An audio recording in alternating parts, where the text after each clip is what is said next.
The Zephyrian Council chamber fell silent as Ambassador Vexthul displayed the holographic data before the assembled delegates. The translucent blue figures showed human anatomy in excruciating detail. Fragile bones that could snap under minimal pressure, soft skin that could be punctured by the smallest projectile, organs that failed with the slightest trauma. Behold, Vexthul's forearms gestured dramatically at the projection, the so-called warriors of Earth. Their bones contain no titanium composites like ours. Their skin lacks the crystalline armor plating of the Karathi. They possess no regenerative capabilities like the Sylvans, no energy shields like the Nexari. A chorus of chittering laughter erupted from the various alien species present. Commander Zaktor of the Hegemony Defense Force leaned back in his reinforced chair, his exoskeleton gleaming under the chamber's lights. These humans claim to be a warrior species? My soldiers could crush their skulls with a gentle squeeze. Indeed, agreed Matriarch Veluna, her serpentine form coiling with amusement. When we tested their prisoners, they broke so easily. A few energy blasts, some physical pressure, and they simply stopped functioning. How can such fragile beings pose any threat to our expansion? The hologram shifted to show human military equipment, crude kinetic weapons, basic armor that looked laughably thin compared to the energy-based technologies of the galactic hegemony. More laughter filled the chamber. I propose we accelerate our invasion timeline, declared Admiral Korthax, his metallic voice resonating through built-in speakers. If these humans are this weak, we can conquer their worlds in a matter of cycles rather than stellar rotations. What none of them knew was that their intelligence came from captured civilians, scientists, merchants, diplomats. They had never encountered a human soldier. 3 months later, Outpost Sigma-7 on the contested moon of Kepler 438b received an unexpected visitor. The automated defenses hadn't even registered the approach until a single figure appeared at the main gate, walking calmly through the killing field that had stopped 3 separate hegemony assault waves. Sergeant Marcus Kane looked up at the towering alien fortification, its biometal walls pulsing with defensive energy. His combat armor was scorched and dented. His left arm hung at an unnatural angle and dark stains covered his uniform. He'd been walking for 18 hours straight after his dropship was shot down. The gate's defensive turrets swiveled toward him, their energy cores humming to life. Kane didn't break stride. The first blast took him center mass, the coherent energy beam designed to vaporize most known organic matter on contact. Kane stumbled, his armor smoking, but kept walking. The aliens manning the defenses stared in disbelief.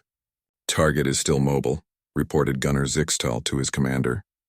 Energy barriers must be malfunctioning. Impossible, Commander Vorthul replied through the comm. Increase power to maximum. No organic can survive a direct hit. The second blast was twice as powerful. It sent Kane to one knee, his armor cracking and sparking. For a moment, the defenders thought they had succeeded. Then Kane pushed himself back up, spat blood, and continued his advance. By the void, whispered Zixtal. What is that thing? Kane reached the gate and calmly placed a breaching charge against the biometal barrier. The explosion that followed would have killed most species outright from the concussion alone. Kane rode the blast wave, using the momentum to carry him through the breach. What followed was 18 minutes of systematic terror. Kane moved through the outpost like death incarnate, his damaged rifle firing with mechanical precision. When ammunition ran low, he used the aliens' own weapons.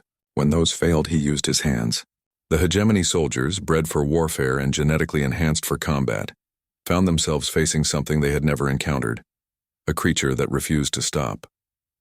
Energy blasts that should have been fatal merely slowed Kane down. Kinetic impacts that would shatter Zephyrian bones barely made him flinch. Commander Vorthul cornered Kane in the central command center, his forearms wielding plasma blades that could cut through starship hulls. He was twice Kane's size, with reflexes enhanced beyond organic limits. You cannot win, human, Vorthul snarled, his mandibles clicking. I have studied your species. You are weak, fragile. You break so easily. Kane wiped blood from his mouth and smiled, an expression that somehow looked more terrifying than any alien war mask. You studied the wrong humans. The fight lasted 30 seconds. When it ended, Commander Vorthul lay in pieces across the command deck, and Kane was uploading the outpost's tactical data to Earth Command. The transmission reached the Zephyrian Council 12 hours later. Ambassador Vexthul stared at the footage in stunned silence.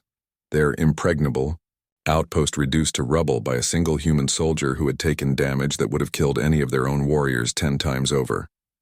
"How?" whispered Matriarch Veluna. "How is this possible?" Kane's image filled the screen, his broken body still moving, still fighting, still refusing to die. In the background, the tactical data he had transmitted was already being used to coordinate devastating human counterattacks across 3 star systems. "We made an error in our intelligence gathering," Vexthul said quietly. "We tested their civilians, their non-combatants. We assumed all humans were the same." He paused, watching Kane disappear into the smoke and flames of the destroyed outpost. "We were wrong. They're soldiers. Their soldiers are something else entirely." Commander Zaktor's exoskeleton rattled with involuntary tremors. "But they're still fragile.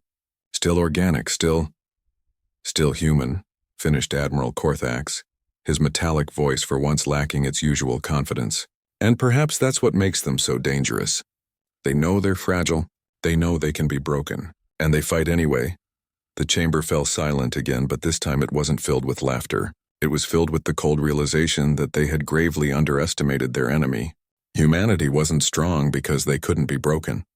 They were strong because they kept fighting even after they were broken, and that, the galactic hegemony was beginning to understand, was far more terrifying than any armor plating or energy shield could ever be.